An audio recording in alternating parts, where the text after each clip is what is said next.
मैं Sucheta Gupta, by profession company secretary and insolvency professional, एक बार फिर से अपने चैनल आओ सीखो आईबीसी पे आपका स्वागत करती हूँ। तो जैसा कि हमारे चल रहे हैं पार्ट वाइज, क्योंकि मैंने 2 पार्ट ऑलरेडी कवर कर दिए हैं। फर्स्ट पार्ट आ चुका है, सेकंड पार्ट आ चुका है, और वो सॉरी आईबीसी के अमेंडमेंट बिल के ऊपर है। तो बेसिकली ये 2 पार्ट में लेके आ चुकी हूँ। इसमें कुछ सेक्शंस मैंने कवर कर दिए हैं जो सेक्शन 21 तक है। तो अभी हम उसके आगे चलते हैं। अब जो इसके बाद में मैं जो सेक्शंस हैं उनको कवर कर रही हूँ। तो पहले हम स्टार्ट करेंगे सेक्शन 22(3)(a) से। तो इसमें क्या था? इसमें था पहले जो था existing to continue the IRP और RP as IRP subject to the written consent from the IRP in the specified form. It shall communicate its decision to the IRP corporate debtor and adjudicating authority. तो पहले जो communicate करना होता था decision, वो RP को communicate करना होता था, कॉर्पोरेट डेटर को कम्युनिकेट करना होता था, और एडजुडिकेटिंग अथॉरिटी को। तो अभी इन्होंने क्या किया, इस वर्ड को सब्स्टिट्यूट कर दिया इन्होंने। अब इन्होंने लिखा है कि it shall communicate its decision to the IRP, the CD और एओ, इसको रिप्लेस कर देंगे, इसको सब्स्टिट्यूट करेंगे। And the word such person shall be deem to be appointed as a RP from the date of such resolution, and this decision shall be communicated to the IRP, the corporate debtor and the board. तो ये ऐसे करके इन्होंने इसको यहाँ पे substitute किया। तो अब एडजुडिकेटिंग अथॉरिटी को कम्युनिकेट नहीं करना है, बोर्ड को कम्युनिकेट करना है। नाउ सेक्शन 25(2)(j), ये बेसिकली क्या कहता है कि to file the application for avoidance of transaction in accordance with chapter 3 if any. तो यहाँ पे क्या कर दिया इन्होंने कि in section 25 of the principal act in subsection 2 for clause J the following clause shall be substituted. तो ये जो जे है इसकी जगह कुछ और क्लॉज सब्स्टिट्यूट हुए हैं। ये क्या कहते हैं कि file an application to the adjudicating authority in respect of the avoidance transaction और फ्रॉडुलेंट और रॉन्गफुल ट्रेडिंग इफ एनी। तो पहले ये जो थी एप्लीकेशन वो कहती थी only for the avoidance of transaction. Now इन्होंने कर दिया to file the application to the AAMCLT in respect of the avoidance of transaction, fraudulent और रॉन्गफुल ट्रेडिंग। तो सबको कवर कर लिया, तीनों टाइप के ट्रांजेक्शन को यहाँ पे कवर कर लिया। अब नेक्स्ट आते हैं सेक्शन 26। इसमें क्या चेंज हुआ है? इसमें है कि द फाइलिंग एग्जिस्टिंग है, the filing of an avoidance application under clause J, जो हमने ऊपर देखा, of subsection 2 of section 25 of the by the RP shall not affect the proceeding of the corporate insolvency resolution process. तो यहाँ पे सिर्फ ये था कि ये अगर कोई ऐसी एप्लीकेशन फाइल है अवॉइडेंस ऑफ ट्रांजेक्शन वाली, तो ये सीआईआरपी के प्रोसेस को अफेक्ट नहीं करेगी। बट अब इन्होंने क्या किया, इन्होंने सब्स्टिट्यूट कर दिया और यहाँ पे आ गया the filing of an application in respect of an avoidance transaction of fraudulent or wrongful trading or under section 47 shall not affect the proceeding of the CIRP or the liquidation process as the case may be। तो ये जो application होंगी वो अब ना तो CIRP process को impact करेंगी और ना जो है लिक्विडेशन प्रोसेस को इम्पेक्ट करेंगी। तो चाहे वो अवॉइडेंस ऑफ ट्रांजेक्शन की एप्लीकेशन हो, चाहे फ्रॉडुलेंट की हो, चाहे रॉन्गफुल ट्रेडिंग की हो। यहाँ एक एक्सप्लेनेशन भी इन्होंने इंसर्ट किया है, उसमें लिखा है for the removal of doubt it is here by clarified that the completion of the CIRP और the liquidation process shall not affect the continuation of the proceeding in respect of an avoidance of transaction or fraudulent or wrongful trading or under section 47 as the case may be। तो इसका मतलब यह है कि for the removal of doubt, क्योंकि doubt रहता था इसमें, it is here by clarified that the completion of the CIRP, suppose अगर CIRP प्रोसेस कंप्लीट भी हो जा रहा है या लिक्विडेशन प्रोसेस कंप्लीट भी हो जा रहा है, तो उस केस में भी अगर ऐसी कोई एप्लीकेशन चल रही है तो वो कंटिन्यू रहेंगी, उनसे इस पे कोई इम्पेक्ट नहीं पड़ेगा। Now we will move on section 28। तो सेक्शन 28 के बाद इन्होंने एक नई सेक्शन इंसर्ट करी है और वो सेक्शन है सेक्शन 28A। तो वो क्या कहती है, ये न्यू इंसर्शन है, वो कहता है कि notwithstanding anything contained in this code or any other law for the time being in force, where the creditor of the corporate debtor has taken possession of an assets of the personal guarantor or corporate guarantor of the corporate debtor by enforcing its security interest over such asset under by any law for the time being in force, which empower the creditor to transfer the asset, the creditor may during the CIRP process or the of the ECD permit the transfer of such an asset as a part of the insolvency resolution with the prior approval of the committee of creditor in such manner as may be and subject to such condition as may be specified. तो basically ये है कि पहले जो जैसे CIRP एक company के against में इंस्टीट्यूट हुई, पर उस कंपनी ने में कोई ऐसा या तो पर्सनल गारंटर है जिसने गारंटी दी है कंपनी के बिहाफ पे किसी लोन की, या फिर कोई दूसरी कंपनी है जो कॉर्पोरेट गारंटर हम कह सकते हैं, उसने जो कंपनी के बिहाफ पे कोई गारंटी दी है लोन की या किसी भी चीज की, तो उनकी वो भी CIRP में चले जाते हैं। बेसिकली पर्सनल गारंटर भी चला गया और कॉर्पोरेट गारंटर भी चले गए। तो उस केस में ये कह रहे हैं कि इस पे अगर किसी क्रेडिटर का उनकी असेट्स पे, उनकी पर्सनल असेट्स पे या कॉर्पोरेट गारंटर जो कंपनी है उसकी पर्सनल असेट्स पे कोई अगर हक बनता है, कोई राइट बनता है, तो enforcing it security interest over such assets, तो वो उसको सिक्योरिटी इंटरेस्ट को इन्फोर्स करके अगर बनता है कोई ऐसा राइट, तो वो क्या कर सकते हैं, which empower the creditor to transfer the assets, तो ऐसा जो क्रेडिटर है वो ट्रांसफर कर सकता है इस असेट्स को द क्रेडिटर में during the CIRP of the corporate debtor, चाहे भले ही वो कंपनी भी या पर्सनल गारंटर भी CIRP में है या कॉर्पोरेट डेटर खुद भी CIRP प्रोसेस में है, वो इस टाइप के ट्रांसफर को परमिट कर सकता है,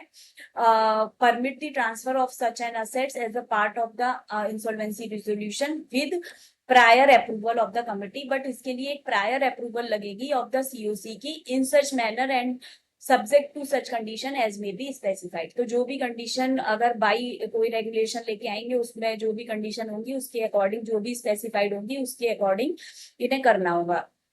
अब नाउ सेक्शन 28 है, क्योंकि काफी बड़ा सेक्शन है ये इंसर्ट हुआ है जो, तो इन्होंने फिर इसको कहा कि प्रोवाइडेड कुछ प्रोविजो भी लिया है, provided that where the corporate guarantor is undergoing a CIRP or a liquidation process, transfer of the assets under this subsection shall not take place upon the approval of the committee of creditor of the corporate debtor by a vote of not less than 66% of the voting shares, and the amount received pursuant to the transfer shall form part of the corporate CIRP और the liquidation estate of the corporate guarantor as the case में भी। तो ये provide कर दिया कि अगर कोई कॉर्पोरेट गारंटर है, क्योंकि वो खुद भी CIRP में है या लिक्विडेशन प्रोसेस में है, तो उसकी कोई असेट्स अगर ट्रांसफर हो रही है under this subsection shall take place, तो वो कैसे टेक प्लेस होगी, only the approval from the COC of the corporate guarantor, और कॉर्पोरेट गारंटर की COC इसमें अप्रूव करेगी उस चीज को by vote of not less than 66%, उनको वोट चाहिए होगा उस केस में, and the amount receive pursuant to the transfer shall form part of the CIRP। तो जो भी ट्रांसफर से प्रोसीड्स आएगी वो एज अ CIRP कॉस्ट, मतलब कहते हैं ना जब वो पार्ट होगी corporate insolvency resolution process cost का पार्ट होगी, और द लिक्विडेशन में है कंपनी तो लिक्विडेशन एस्टेट का पार्ट होगी of the corporate guarantor as the case में भी। और फिर यहाँ पे फिर इन्होंने प्रोवाइड किया कि provided further that during the liquidation process of the corporate guarantor the approval of the committee of creditor under first proviso, यानी ये फर्स्ट प्रोविजो था, is required only where the creditor has relinquished such assets to the liquidator estate, क्योंकि वो अगर जो creditor जो ये transfer कराना चाह रहा है तो एक उसको रिलिंक्विश करना पड़ेगा ना अपना राइट और अदर असेट्स में जो कॉर्पोरेट गारंटर की है, तो वो जब अपना राइट रिलिंक्विश करेगा ओनली तभी वो ये ट्रांसफर का राइट इनिशिएट कर सकता है और with the approval of 66% of the voting of the COC। Now इन्होंने फिर लिखा कि provided also that where the personal guarantor, पहले कॉर्पोरेट गारंटर की बात की, अब कह रहे हैं where the personal guarantor is undergoing an insolvency resolution process or the bankruptcy process and the creditor has no forfeited or surrendered his right in relation to an assets, the transfer of such assets and in this subsection shall take place upon the approval of the majority of more than 3/4। अगर ये personal guarantor का case है, उस case में transfer हो रहा है तो 3/4 ऑफ द मेजोरिटी की अप्रूवल चाहिए of the value of creditors of the corporate guarantor के जो 3/4 वैल्यू में होंगे जो क्रेडिटर्स, उनकी अप्रूवल चाहिए। And the amount receive pursuant to the transfer shall part form part of the CIRP और द तो जो भी ट्रांसफर से प्रोसीड आएगी वो भी क्या फॉर्म, वो भी क्या किस चीज का पार्ट होगी, वो भी इंसॉल्वेंसी रिजोल्यूशन प्रोसेस कॉस्ट का पार्ट होगी, या बैंक्रप्सी में है तो बैंक्रप्सी प्रोसेस का पार्ट होगी एज द केस में। The transfer of an assets referred to in subsection 1 under the resolution plan shall vest in the transferee all right और in relation to the assets as if the transfer had been made by the owner of such assets. तो basically जो हम transfer कर रहे हैं assets को, उसमें जो ऑनर, जो ट्रांसफरी होगा, जो खरीदेगा उस असेट्स को, उसका भी सेम राइट होगा। जैसे कि जब कोई एक ऑनर उससे वो खरीदता, वो सेम राइट के लिए सेम राइट उसको मिलेगा। Now amount receive pursuant to the transfer of the asset shall be adjusted towards the amount of the debt owned by the guarantor. अब जो अमाउंट रिसीव हुआ है pursuant to the transfer of assets, मान लो transfer हो गई है assets और उससे कोई अमाउंट आया, तो शैल बी एडजस्टेड, उसको क्या एडजस्ट किया जाएगा, towards the amount of debt owned by the guarantor. पहले तो गारंटर का जो डेट था उसको एडजस्ट किया जाएगा इन अकॉर्डेंस विद द केवल law, subject to any cost charge और एक्सपेंसेस, और उसमें जो भी चार्ज कॉस्ट एक्सपेंसेस जो भी बने होंगे उसको ट्रांसफर कराने में वो सारे एडजस्ट किए जाएंगे। Incurred in respect of the preservation and protection of the assets before it's transfer, और उसको जब तक प्रिजर्व किया गया है, प्रोटेक्ट किया गया है उस असेट्स को बिफोर इट्स ट्रांसफर, वो भी सारे चार्जेस, वो भी सारी कॉस्ट इंक्लूड होगी। And where such amount is more than, और इसके बाद भी अगर कोई अमाउंट बचता है तो उस अमाउंट को क्या किया जाएगा, is more than the debt own, the surplus shall be paid to the guarantor. तो अगर कुछ एक्स्ट्रा अमाउंट बचता है तो वो एक्स्ट्रा अमाउंट गारंटर को रीपे कर दिया जाएगा। नाउ सेक्शन 32, ये तो 28 पूरा डिस्क्राइब कर दिया मैंने जो नया आया था। अब 30 सबसेक्शन 2, इसमें भी चेंज है। ये क्या कहता है, पहले जो था इसका बी क्लॉज, वो ये कहता है कि provides for the payment of the date of the OC के डेट के बारे में बोला है इसमें, in such manner as may be specified by the board, which shall not be less than the amount to be paid to such creditor in the event of liquidation of the CD under section 53, or the amount that would have been paid to such creditor if the amount to be distributed under the resolution plan had been distributed in accordance with the order of the priority in subsection 1 of section 53, whichever is higher, and provides for the payment of the debt to of the final। पहले तो ओसी के बता दिए इन्होंने, उसके बाद में इन्होंने एफसी के बोले कि who do not vote in favour of the resolution plan in such manner as may be specified by the board, which shall not be less than the amount to be paid to such creditor in accordance with this section। तो इन्होंने ये पहले ओसी के बताए कि उसको कैसे पे होगा, फिर एफसी के बताए उसको कैसे पे होगा। बट यहाँ पे जो इतना मैंने जो येलो मार्क किया हुआ है, यहाँ से लेके यहाँ तक इस पार्ट को इन्होंने सब्स्टिट्यूट किया है। तो ये क्या बोल रहे हैं कि in section 30 of principal act in subsection 2 in clause B clause था ये, इन लॉन्ग लाइन, ये लॉन्ग लाइन है, the portion beginning with and provides for the payment of debt of financial creditor and provide से लेके यहाँ तक liquidation of the corporate debtor, liquidation of the corporate debtor, इसको omit कर दिया, इस पार्ट को इन्होंने खत्म कर दिया। उसकी जगह ये अपना नया लेके आए हैं क्लॉज। तो ये after clause B the following clause shall be inserted namely, तो बी के बाद बी ए आ गया, मतलब अब फाइनेंशियल क्रेडिटर को अलग कर दिया, उसी को अलग और ऑपरेशनल क्रेडिटर को अलग कर दिया, तो बी ए ले आए। अब बी ए क्या कह रहा है कि provides for the payment of the date of the financial creditor who do not vote in the favour of the resolution plan in such manner as may be specified which shall not be less than the lower of the amount. तो उसको जो payment होगी, जिसने vote नहीं किया है resolution के plan के फेवर में, उसको कैसे पेमेंट की जाएगी? उसको पेमेंट की जाएगी to be paid to such creditor in the event of the liquidation of the CD under section 53। तो जैसे उसे सेक्शन 53 में लिक्विडेशन के टाइम पे जो पेमेंट किया जाता वैसे किया जाएगा। या that would have been paid to such creditor if the amount to be distributed under the resolution plan has been distributed in accordance with the order of priority in subsection 1 of section 53 as the case में भी। तो जैसे कि 53 subsection 1 provide करती है कि किस order में पेमेंट करना है, उस ऑर्डर में उसको पे किया जाएगा। अब इसको ही कंटिन्यू किया इन्होंने, एक्सप्लेनेशन भी यहाँ पे कुछ इंसर्ट किए, बोले कि for the removal of doubt it is hereby clarified that the distribution in accordance with this provision of this clause shall be fair and equitable to such creditor. जो भी उसको डिस्ट्रीब्यूट किया जाएगा वो fair and equitable होना चाहिए। For the purpose of this subsection it is hereby clarified that the provision of this subsection as amended by the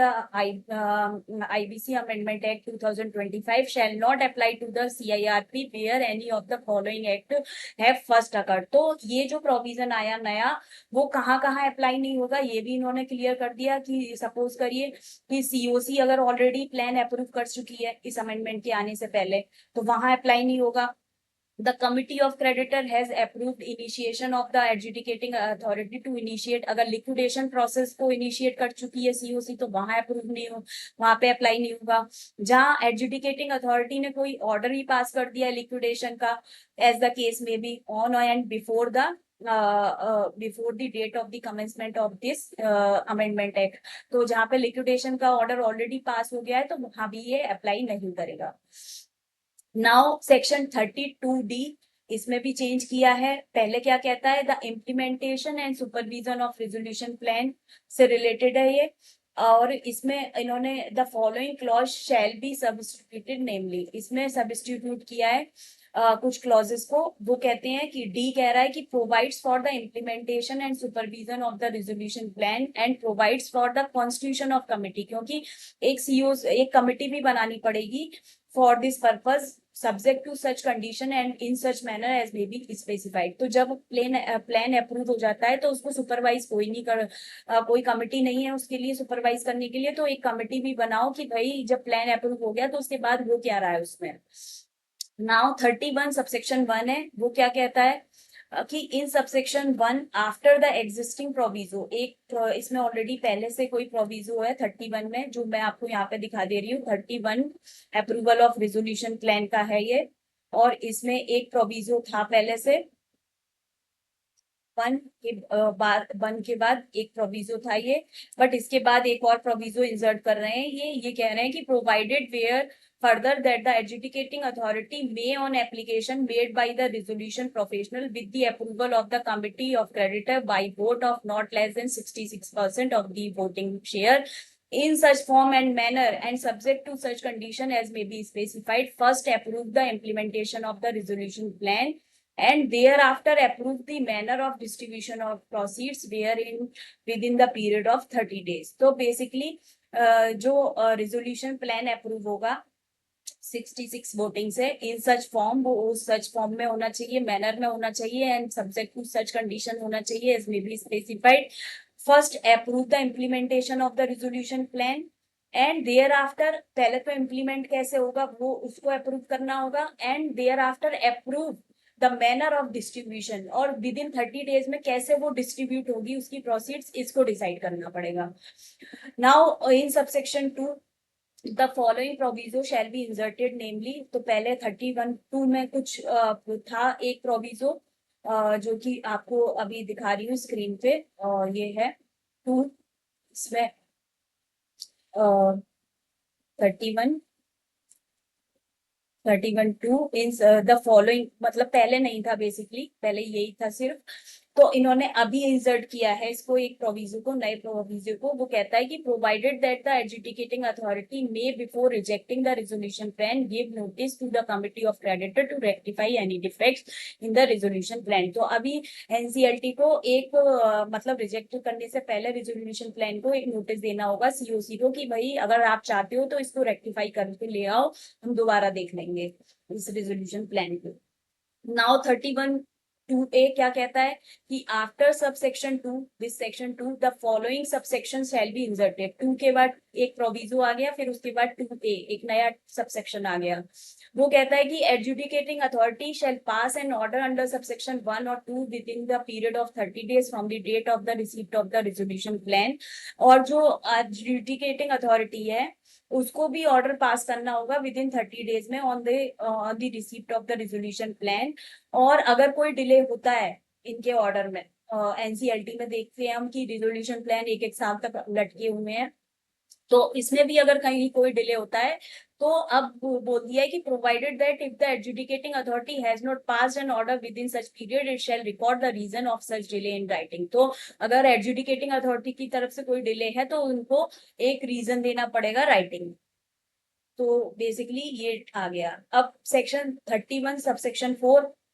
ये कहता है कि the resolution applicant shall pursuant to the resolution plan approved under subsection this obtain the necessary approval required under the law for the time being in force within the period of 1 year from the date of the approval of the resolution plan by the under subsection 1 or within such period as may be provided by whichever is later। so basically ये है।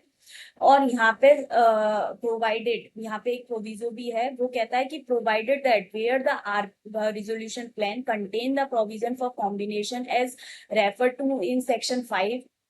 क्योंकि section 5 है जो competition commission act की है 2002 की। The resolution applicant shall obtain the approval of the committee of creditor the competition committee commission of India under that act prior the approval of such by the committee of creditor. तो basically पहले होता क्या था कि जो जैसे हमें कोई कुछ परमिशन लेनी होती है कंपटीशन एक्ट के अंडर, और वो कंपटीशन कमीशन से लेनी होती है, ठीक है। तो वो उसमें ये होता था कि आपने सीओसी से अप्रूवल से पहले वो आप अपनी परमिशन ले आओ जो भी चाहिए। तो अब इन्होंने क्या लिख दिया, इन्होंने लिख दिया इसको सब्स्टिट्यूट करके यहाँ पे इस वर्ड को, और लिख दिया कि the prior of the approval of such resolution plan by the committee of creditor, the word and bracket and figure before the resolution plan is submitted to the adjudicating authority, ये substitute किया है। तो इसका मतलब अब हमें जो permission चाहिए वो सीओसी को सबमिट करने से पहले नहीं चाहिए, वो हम जब एनसीएलटी को सबमिट करेंगे उससे पहले हमें ये परमिशन चाहिए। तो सीओसी के पास तो हम बिना परमिशन के भी जा सकते हैं, बट जब हम एडजुडिकेटिंग अथॉरिटी को फाइल करेंगे अपना रिजोल्यूशन प्लान तो उस समय हमारे पास ये परमिशन होनी चाहिए जो हमें चाहिए। नाउ सेक्शन 31 सबसेक्शन 5 है, after subsection 4 the following subsection shell be inserted. इसके बाद में कुछ सबसेक्शन इंसर्ट हुए हैं। वो क्या कहते हैं कि notwithstanding anything contained in any other law for the time being in force and subject to section 6 where the resolution pledge had been approved under subsection 1 ऊपर अ लाइसेंस, ये because ये जो है आफ्टर सबसेक्शन 4 ये नया insert हुआ है। तो has been approved under licence permit registration quota concession clearance or the similar grant or right given by the CG, SG, local authority, sectoral regulator or any other authority constituted under any other law for the timing in force associated with such resolution plan shall not be suspended or terminated during the substance of the remaining period of such grant or right if the CD or the, if applicable, the person whose resolution plan is approved under this section comply with the obligation in respect of the remaining period of such grants or right। तो basically ये है कि जब हमने resolution plan approve कर दिया, ठीक है, और उससे पहले जैसे गवर्नमेंट ने कुछ राइट दे रखे थे सीडी को जो कॉर्पोरेट डेटर है उसको कि भाई तुम्हें ये परमिशन दे रखा है, ये लाइसेंस दे रखा है, और अभी उसकी वैलिडिटी मान लो आज की डेट में कोई रिजोल्यूशन प्लान अप्रूव हुआ बट उसकी वैलिडिटी अब आगे के 2 साल और है उसको खत्म होने में, तो वो ग्रांट और वो जो भी उन्होंने दिया है लाइसेंस वो कंटिन्यू रहेगा अगर जो खरीद रहा है उस कंपनी को रिजोल्यूशन एप्लीकेंट अगर वो उसके सारे टर्म्स जो भी है उनके वो फुलफिल कर दे और वो सारे ऑब्लिगेशन को कंप्लाई करे, तो उस केस में वो टर्मिनेट नहीं कर सकते अपने उस गारंटी को, अपने लाइसेंस को या किसी भी चीज को। तो यहाँ पे क्लियर कर दिया क्योंकि इस पे भी बड़े डिस्प्यूट होते थे। नाउ सेक्शन 31 सबसेक्शन 6 एक न्यू इंसर्ट हुआ। ये क्या कहता है कि where the adjudicating authority approve the resolution plan under subsection 1 जो ऊपर unless otherwise provided in the resolution plan any claim against the corporate debtor and its assets under any other law for the time being in force prior to the date of the approval shall be extinguished. तो basically unless otherwise जो भी provided है as per the resolution plan, जो भी claim है against the CD के और its assets के और any other law for the time prior to the date of approval shall be extinguished, वो खत्म हो जाएंगे। And no proceeding shall be continue और इंस्टीट्यूटेड अगेंस्ट द सीडी और its assets on the basis of such claim. इन claim के basis पे CD के अगेंस्ट में और कोई प्रोसीडिंग इंस्टीट्यूट नहीं होगी, including the proceeding for the assessment of the claim, क्योंकि असेसमेंट अथॉरिटी जैसे टैक्स अथॉरिटी बहुत सारी प्रोसीडिंग इनिशिएट करती है क्लेम रेजोल्यूशन प्लान अप्रूव होने के बाद भी, तो ये सारी प्रोसीडिंग खत्म हो जाएंगी। और उसने साफ कर दिया इसमें कि including the proceeding for the assessment of the claim से रिलेटेड भी कोई प्रोसीडिंग है तो वो भी कंटिन्यू हो जाएगी। यहाँ एक्सप्लेनेशन 1 भी ले आए कि for the purpose of this section it is hereby clarified that nothing in this section shall affect the claim और any proceeding in respect of the person who was the promoter or in the management and control of the CD, a guarantor or the corporate debtor or any person having the joint liability or joint। तो ये जो proceeding अगर खत्म की जाएंगी तो इस section का उन लोगों पे इम्पैक्ट नहीं पड़ेगा जो कंपनी के प्रमोटर थे, मैनेजमेंट में थे या जिनके कंट्रोल में सीडी था या गारंटर थे या ऑफ दी कॉर्पोरेट पर्सन के, और any other person having any joint liability और जॉइंट और several liability with the corporate debtor. तो इन पे इस सेक्शन का कोई फर्क नहीं पड़ेगा, इनके अगेंस्ट में जो प्रोसीडिंग चल रही है वो चलती रहेंगी और आगे भी मतलब नई प्रोसीडिंग भी इंस्ट्रूमेंट हो सकती है। नाउ एक्सप्लेनेशन 2 ले आए, इसमें लिखा कि for the purpose of this section it is hereby clarified that if the person have a joint liability और a joint and several liability with the corporate debtor for the payment of the debt own to the creditor before the approval of the resolution plan and such person make a payment for such debt after the approval of the resolution plan then any right of such person to be indemnified by the CD shall be extinguished. तो इसमें अगर ऐसा कोई person है जो after the resolution plan भी अगर कोई अपनी लाइबिलिटी को पे कर देता है तो उसकी अगर अगर लगता है उसकी जो लाइबिलिटी खत्म हो चुकी है तो उस केस में such person to be indemnify, उसको इंडेमनिफाई किया जाएगा by the corporate debtor and shall be extinguished, तो उसकी लाइबिलिटी भी खत्म ही मानी जाएगी।